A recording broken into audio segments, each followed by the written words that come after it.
What kind of job sends you deep underwater to fix massive ships from below? This isn't a movie.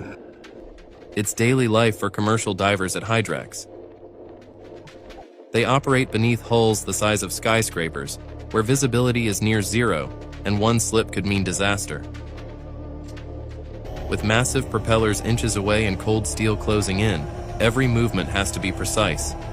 They repair cracks, install seals, replace blades, all while submerged, in silence, with only their gear keeping them alive. There's no room for hesitation. They train for years to master underwater welding, hydraulic tools, and emergency protocols.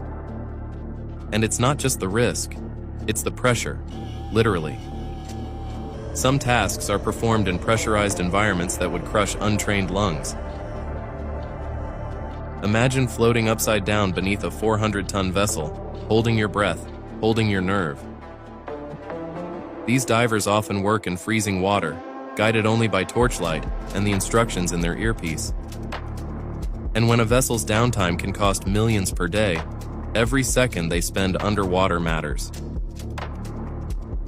They move heavy machinery, align giant components, and operate in places where visibility drops to zero.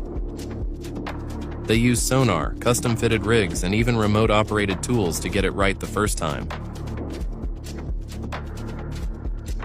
From Panama to Rotterdam, they follow ships across the world to keep global trade moving.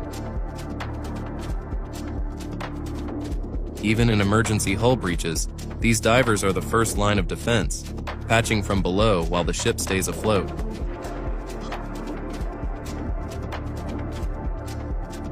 They wear custom dive suits built for high-pressure endurance and helmets that feed them both oxygen and instructions.